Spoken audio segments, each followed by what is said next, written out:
1. You will hear a telephone conversation between a receptionist who works at a house renting agency and a man.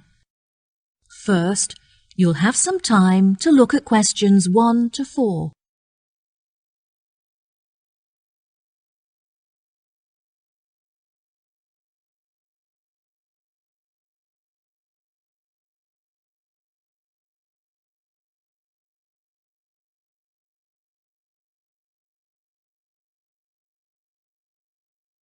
Listen carefully and answer questions 1 to 4.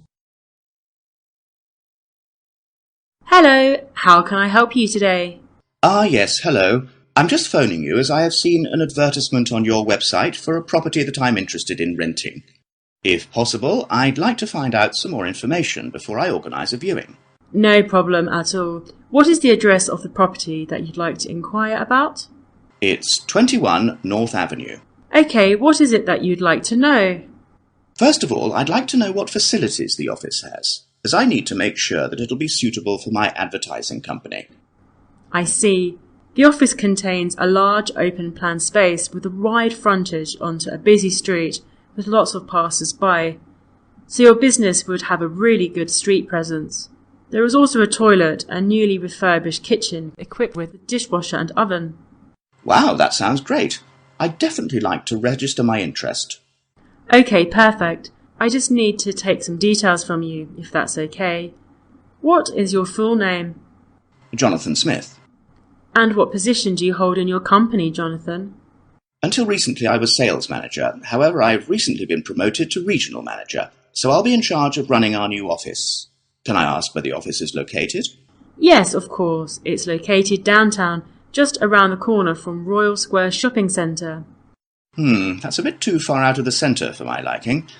I'd much prefer to be located in close proximity to the station.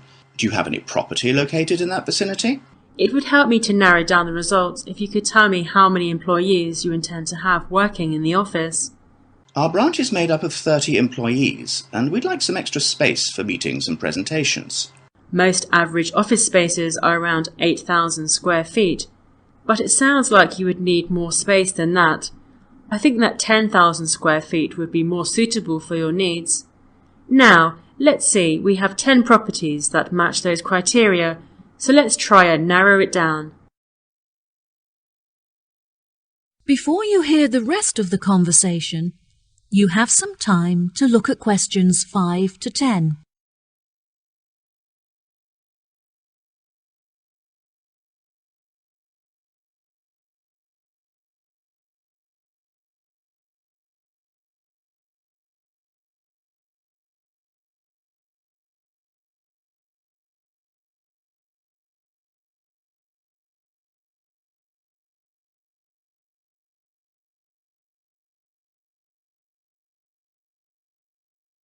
Now listen and answer questions 5 to 10. Do you have any other requirements? Well, we'll need access to the office 12 hours a day, but security should be 24-hour. We don't hold any money on the premises, but it's crucial that we protect our customer information against theft. Okay, anything else? Yes, ideally I would prefer the new office to be split over 2 levels, so that the working office area is kept separate from street level. That will enable us to locate a reception at ground floor level to welcome customers when they arrive. And are there any particular facilities that you need? Our employees work very hard throughout the day, and I want to make sure that they're well nourished. It would therefore be ideal if I could provide them with a kitchen to cook hot meals at lunchtime. Would you want the kitchen to be located at first floor level with the office? No, I don't want the office to be filled with the smell of food. It would be better if the new office had a basement where we could locate the kitchen and staff room area to keep it at arm's length from the workspace. Okay, I have now narrowed the search to 2 available properties. Do you have any other requirements that could narrow our search down to 1 result?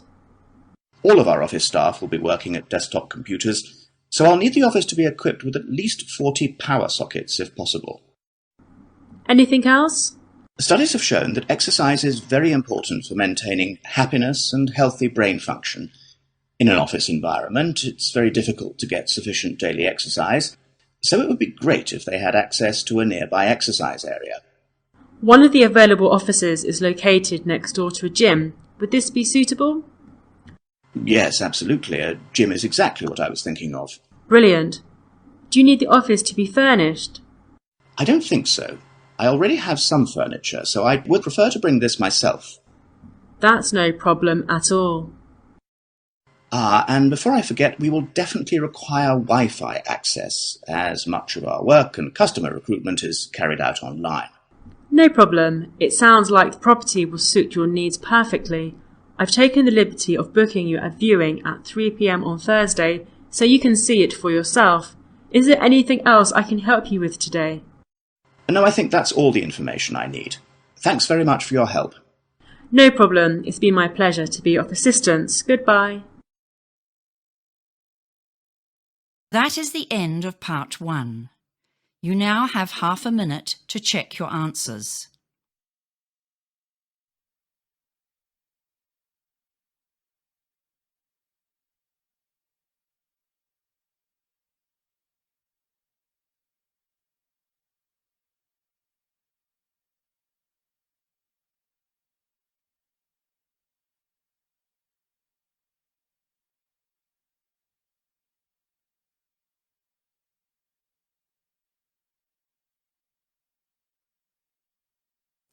Now turn to part 2.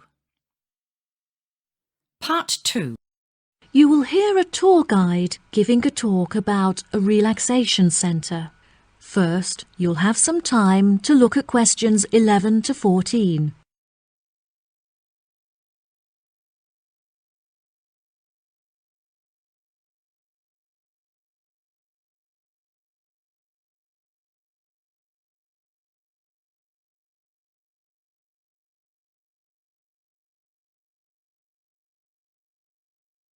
Now listen carefully and answer questions 11 to 14. Hello everyone, my name is Sally. Welcome to our globally renowned spa and relaxation centre here at Island View Estates. Before you all wander off and begin exploring the facilities, I'd like to go over a few things. Now, this year is a very special milestone for our beloved centre, as it is our 25th anniversary. I understand that this means you have all paid an increased price for your tickets, but I can promise that all of the events we have scheduled for your enjoyment will make the costs well worth it. I know that all of you have travelled a long distance to make it here to the centre of the New Forest, but it is thanks to its remoteness that our centre is such a beautiful place to relax. I'm sure you are all keen to find out what activities we have arranged for you, so I will give you a quick overview. Tomorrow we have arranged for you all to participate in a yoga session for the duration of the morning, followed by a day of relaxation at the pool, where we have ample sun umbrellas to protect you from the sun. On Wednesday, we have organized a sightseeing hike through the forest, where you will be able to test your navigation skills and witness the wild ponies in their natural habitat. It's forecast to be sunny that day, but I recommend that you all bring rainproof clothes just in case. On your last day, we have a special surprise, a pony trek along the beach. We ask that you all wear full-length trousers and that all women have their hair tied up in a ponytail. Helmets are provided at the centre for those who would like to wear one. There are a couple of beautiful attractions here at the centre that you must all be sure to visit before you leave. The Rose Garden, located just at the corner of the property, is home to many indigenous species and is beautifully serene and peaceful, the perfect place to collect your thoughts or read a book. Our sunset boat ride has been the favourite attraction for many of our visitors. Simply hop aboard and relax whilst we sail you out into the open sea to witness one of the most beautiful spectacles that nature has to offer. Last, but certainly not least, is the freshwater pond, which serves as a watering hole of sorts. Some of you may even be lucky enough to spot our resident kingfishers, who are members of a very rare and endangered species. Once you have all unpacked and settled into your rooms, we will be taking you out to the neighbouring island for a bonfire and barbecue dinner. The island is very small, and the bicycle trails make it very easy to explore all of its beautiful corners. As the island is entirely separate from the mainland, it has never been inhabited by wildlife, so you can all roam freely and safely. We have some bonding exercises for you all to take part in around the bonfire, where you can potentially make new friends and discover a lot about yourself. Before you hear the rest of the talk, you'll have some time to look at questions 15 to 20.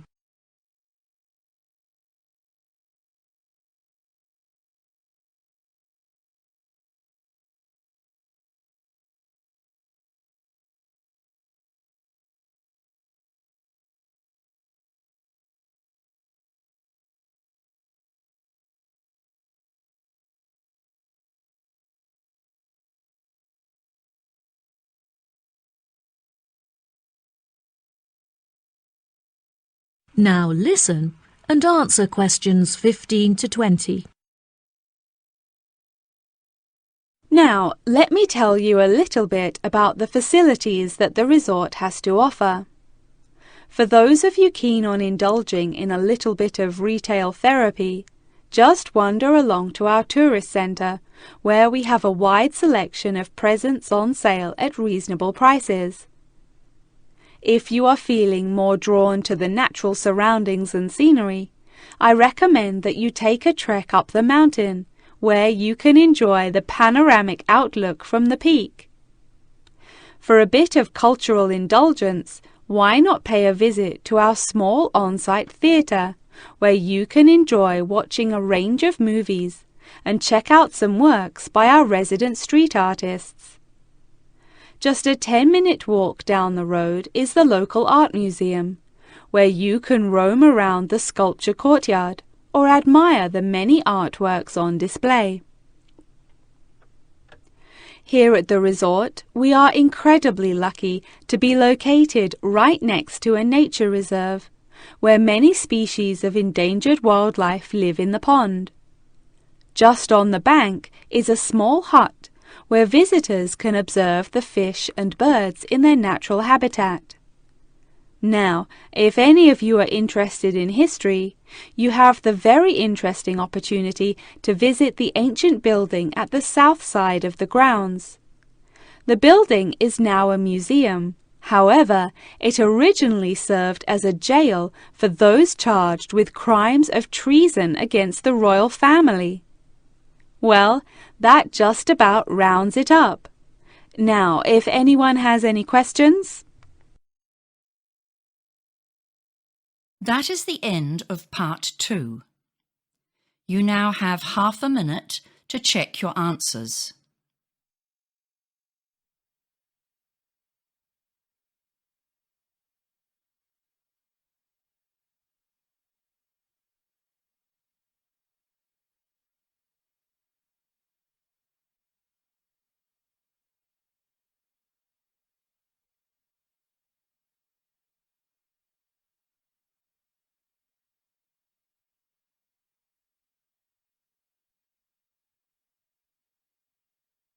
Now turn to part 3. Part 3. You will hear Lara and Tommy, 2 students, talking about their book club. First, you'll have some time to look at questions 21 to 24.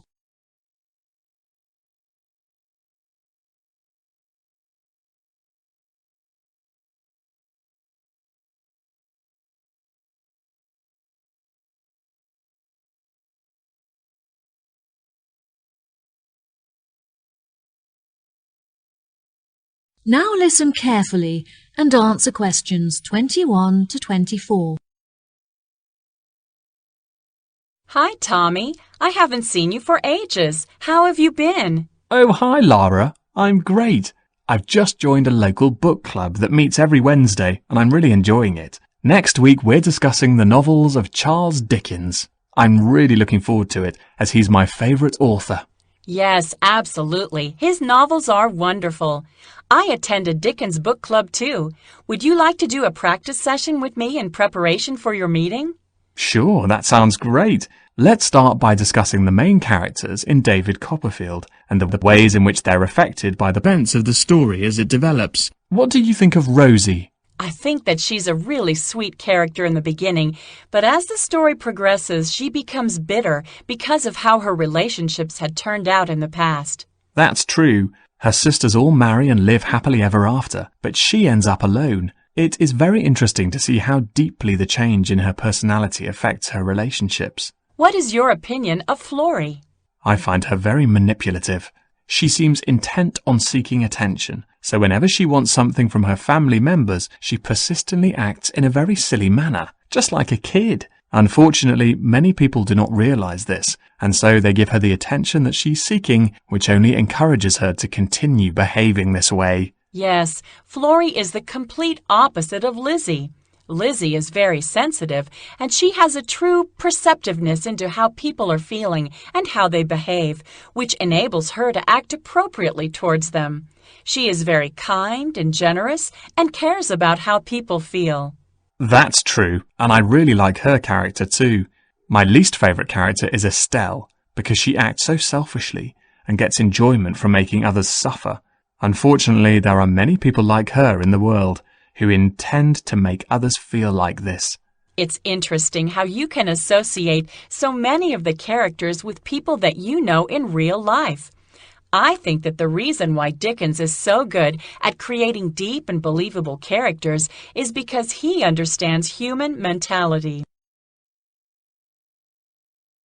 Before you hear the rest of the conversation, you'll have some time to look at questions 25 to 30.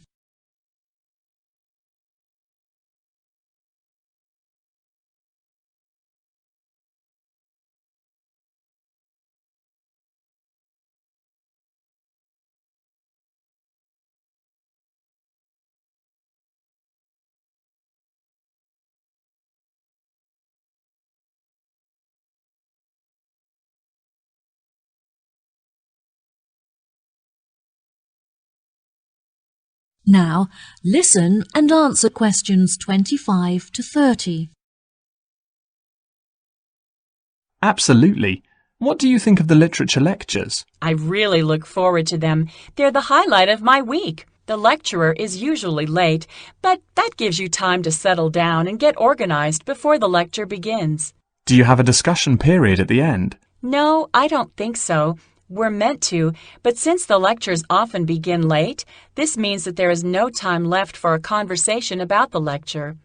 I think this is a real shame, because it really helps you to gain a good understanding of the books when you hear other people's opinion of it. What about your lectures? My lecturers have very good organisation skills, so their lectures are well organised and packed full of information. They always leave enough time at the end for consideration, when everyone is really quiet and we reflect on the lecture in our own minds before we open up for discussion. This really helps you to gather your thoughts and absorb the information from the lecture. Oh, that sounds brilliant. Do you think there is anything that needs to be improved?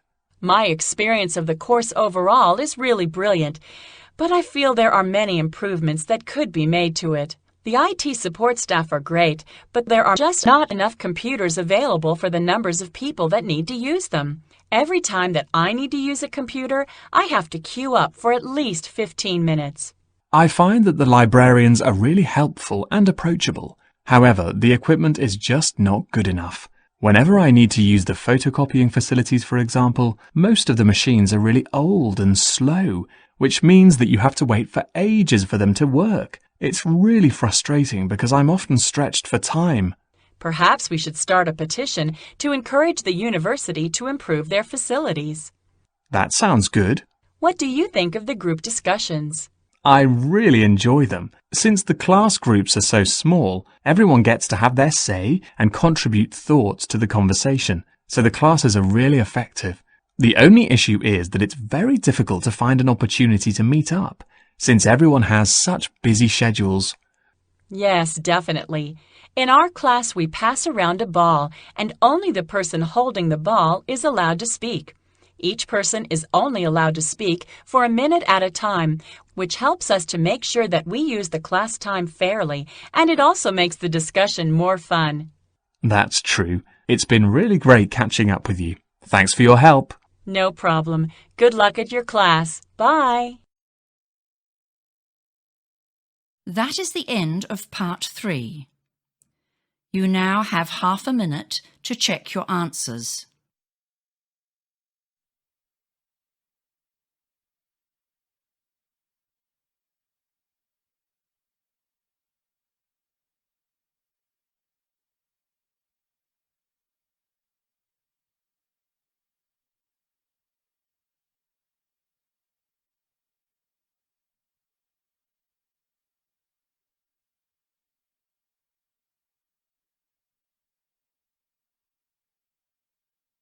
Now turn to part 4. Part 4. You will hear a talk on research into music. First, you have some time to look at questions 31 to 40.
Now, listen carefully and answer questions 31 to 40.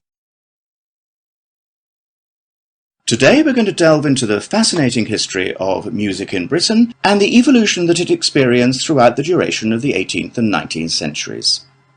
During the second half of the 18th century, Britain experienced an industrial revolution, during which its manufacturing industry underwent a major transition from hand production methods to the use of machinery.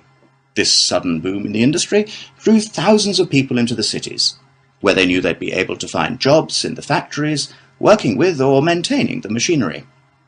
This sudden influx of people into the cities did not just come from the surrounding countryside, but also from other poorer nations in search of a better life. Between 1800 and 1900, the population of England increased by 4 times.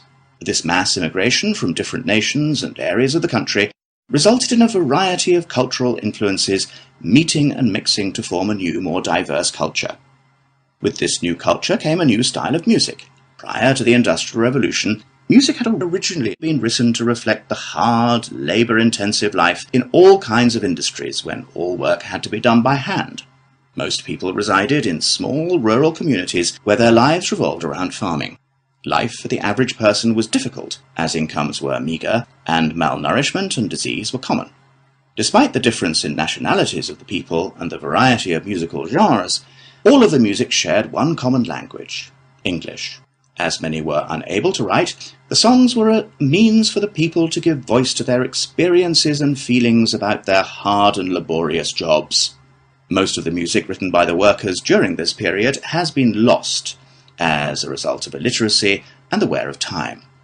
Now, you may be asking yourselves how these small musical works were formed. The roots of most of these groups can mostly be traced back to the younger members of the working classes, who were perhaps rebelling against the inferiority of their living and working conditions compared to those of the upper classes. Young performers would often lead these musical trends, usually possessing a great talent for singing or playing particular handmade instruments. As time progressed into the 19th century, These musical groups had gained much notoriety and would hold small performances in the street for all to watch.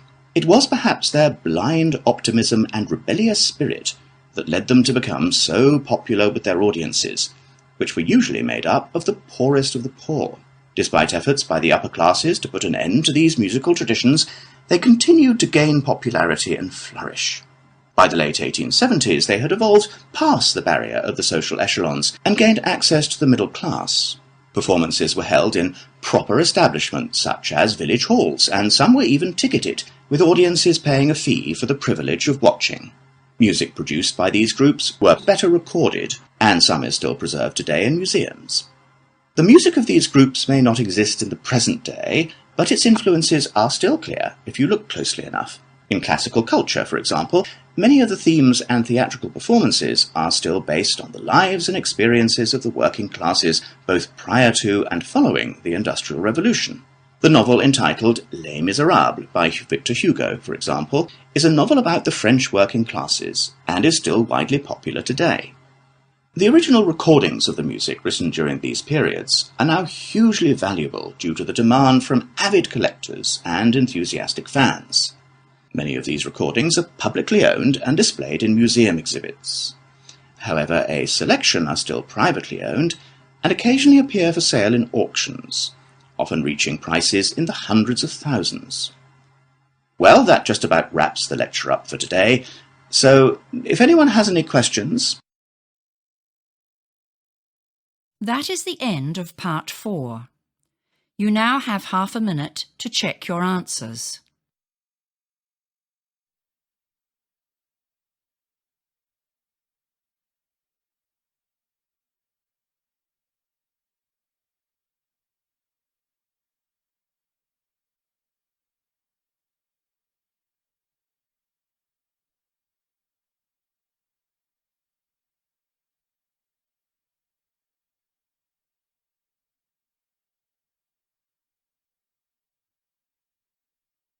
That is the end of the listening test.